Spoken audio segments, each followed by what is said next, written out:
Welcome back sa aking YouTube channel. Para sa mga first time lang po manonood, please click mo na yan, Jeremy's TV, Manila. Anyway guys, wala nang bayad o libre lang, tulong mo na lang din sa kapwa mo. Alright, thank you very much po. Sa topic natin po today's video, Sara Duterte, dumarami ang nananawagang mag-resign na siya bilang DepEd Secretary. And guys, yan ang mainit na balita na kumakalat ngayon sa social media. Kasi guys, lumabas yung isa sa mga exam o test sa international na lumabas tayong kakulelat. So particularly guys, itong PISA na tinatawag o yung Program International Student Assessment. Kasi ang nangyari dyan guys, ang sumali dyan na 81 country. Sa 81 country guys, sa test na ginawa, o exam na ginawa, nangulilat tayo. Ang rank natin guys, 77 tayo. Nasa panghuli tayo. Ika-anim sa panghuli, kulelat na kulelat. Kaya ang daming nagsasabi, mag-resign ka na, Sara Duterte, dahil mukhang hindi niya kaya yung kanyang trabaho bilang DepEd Secretary. Kasi ang nag-exam dito, yung mga 15 years old and above. So, ibig sabihin, mga high school na to. At yung mga nag-exam dito ay mga public student guys. Sa gobyerno mismo. Na nakitaan na mahina na sa math, sa science, at sa English. Yun. Doon tayo nadali guys. So, ibig sabihin, nakaka-alarma to. Nakaka-alarma to kasi mga kabataan to.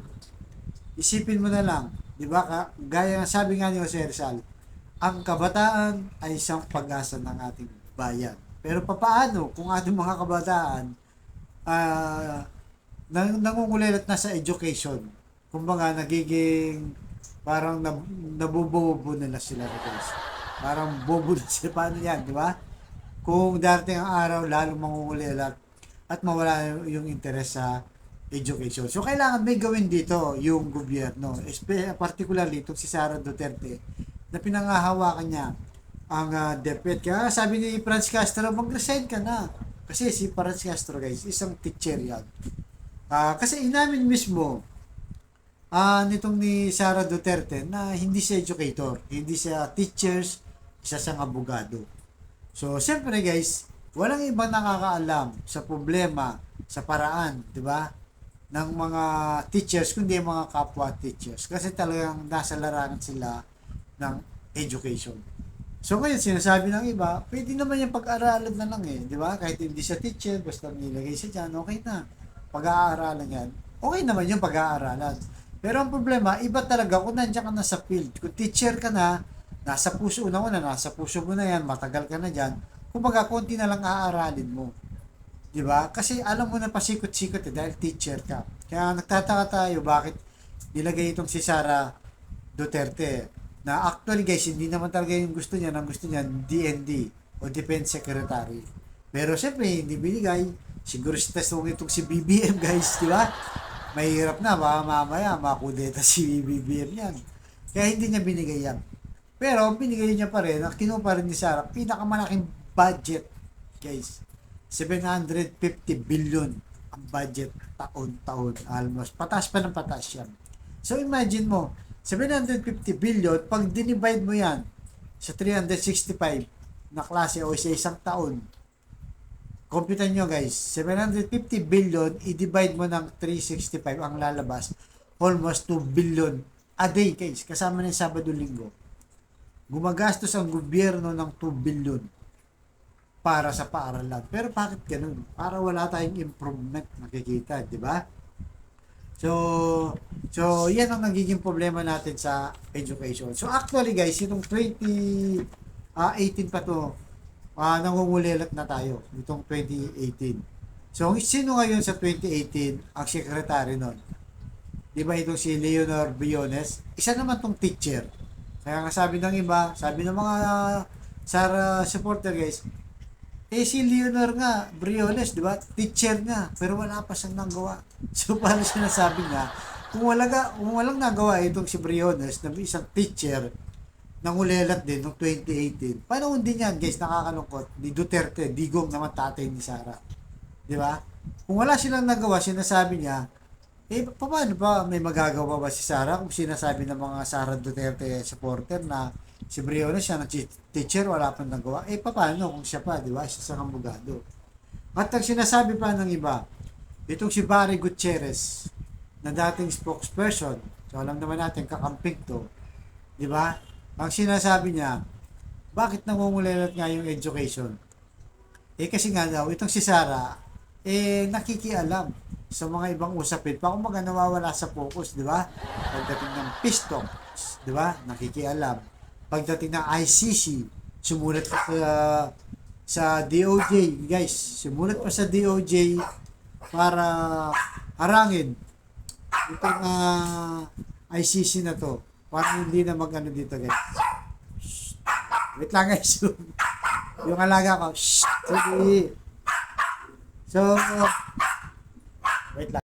So, yun na nga, guys, di ba? Mukhang iba yung tinatahak nitong si Sara Duterte. Kasi, abala siya sa NPA.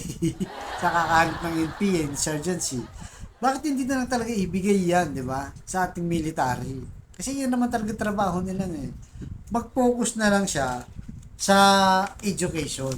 Siyempre, sa dami ng ginagawa niya, kung yung mismong unang tinanggap na trabaho niya, hindi niya mapokusan, paano siya ngayon, di ba? Sinong apektado? Hindi naman to biro kasi nakasalalay dito yung education. Ito yung mga susunod na leader ng ating bansa na kailangan talaga hindi sila nahuhuli lalo na sa international na mga ganyang test, di ba? So, kasi ang dami guys eh. So, tayo, hindi naman tayo teacher, pero nakikita natin, nababasa naman natin sa balita, napapanood natin. Yung basic lang guys, hindi nagagawa ng paraan, na problema. Wala tayong nakikita. Unang-una, yung building school. Matagal na problema. In fairness naman kay Sara Duterte, hindi lang naman niya yung problema, pero kailangan may nakikita natin nakikita tayo sa kanya na uma-action na siya o gumagawa na siya ng paraan. 'Di ba? So school building. Hanggang ngayon problema natin sa mga probinsya, lalo na sa mga malalaking lugar, yung minsan nasa ilalim sila ng halaman, gagawa lang ng tolda, yun na lang yung school nila. Wala silang matinong school. 'Di ba? Kakulangan sa eskwelahan. Kaya minsan siguro sa dami ng per section, ang alam ko ngayon maabot ng 55 per section. Dami nun, 'di ba? Maingay na 'yun, makulit na 'yun ng mga bata. So paano ngayon? So kung gagawa niya solusyon, dapat ngayon pa lang nagpapagawa na siya ng building. May nakita na ba kayo guys na pinapagawang building na groundbreaking? Ako wala pa akong nakita. Kung meron, sabihin nyo lang. 'Di ba? In fairness sa kanya.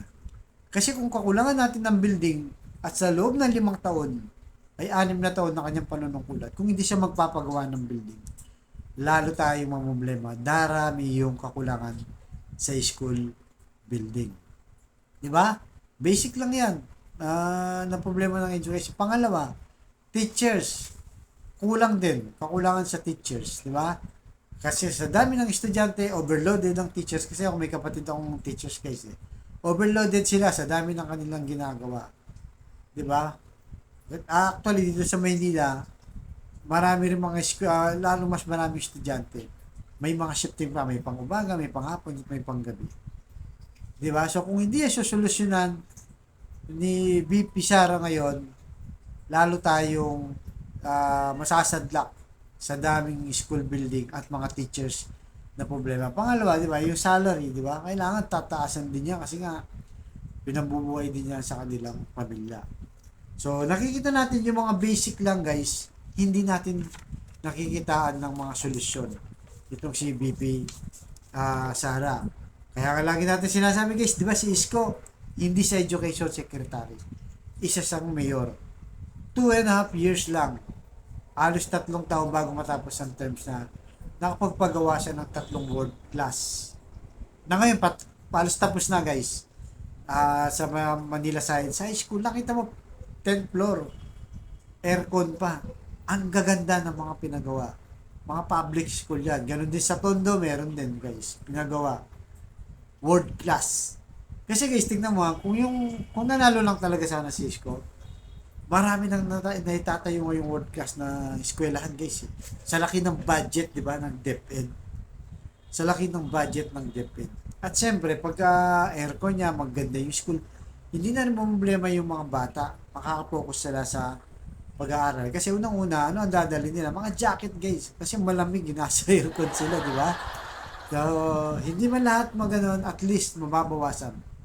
Kasi 10 palapag, ang daming school na yon. Bawas na yon sa problema ng ating bayan. Lalo na sa education, di ba? Kung ikakalat mo yan sa buong Pilipinas, kasi guys, nakita ko yan, ang isang budget niyan, na vlog ko na rin, balikan nyo na lang yung vlog ko. Almost 2 billion lang sa isang world class na school na ganun, ang gastos. Di ba nakinuwenta natin yung budget niya, 750 billion, 2 billion araw-araw. Eh, yun ang school na yun. Kahit sabi mo hindi, siyempre hindi mo na pwedeng lahat yan, marami pa ibang pagkagastusin. Ibig sabihin, kung gumagawa na siya ng mga ilang school na yun, after 6 years, madami na yan. Sabihin natin, 5 na lang kada isang taon. Di ba? 5 kada isang taon na world class na school na 10 floor ang taas. Eh, 5 araw lang yun guys, doon sa budget na 750 billion. Babawasan mo lang ng 5 araw. Di ba? Yung 5 ano na yon, 5 school. Kada taon guys ha. O di ilan na yun? 5. Bali 5 years na lang sila guys eh. 25 na world class na. Di ba? Kung ita times 2 mo pa yan, di 10. 10 building times 5 di 50 na yun guys. Di ba? Napakarami na. So sa ganung paraan, unti-unting mawawalan tayo ng problema sa kakulangan ng building. Sa teacher, siyempre dadami na yung school. Marami na pwedeng i-hire yan. Tapos yung teacher, hindi na mag-overload, makakapag-focus na, makakaturo ng maganda. So kayo guys, malaya kayong mag-comment. Ano sa tingin nyo? Kakayanin ba ito ni Sara Duterte? Yung mga problema, hindi naman natin sinasabi sa taon, tapos kagad, hindi. Ang sinasabi natin, unti-unti, habang nakaupo siya dyan, habang hindi pa tapos ang kanyang 5 years, para yung basic na binanggit natin, building, school building, teachers, salary, di ba? Malaking tulong na yon. Tapos sa susunod na presidente ulit, o yung DepEd secretary, ganun ulit, itutuloy lang. Di ba? After 10 to 20 years, marami ng school, baka solve na tayo sa problema natin. Pero kung walang gagawin ngayon guys, sa sinasabi natin, lalo lang matatambakan o lalo tayo makukulena. So, next generation to, nakasalalay dito ang pagtakbo ng ating gobyerno sa mga susunod na kabataan na to. Sana bigyan ng pansin. Alright? So, para sa akin, yun ang mga pwedeng solusyon na gawa ng ISCO. Kukopyahin na lang ng Defense Secretary na si BP Sara. Alright guys, hanggang dito naman po mga nyo susunod yung vlog. Thank you very much.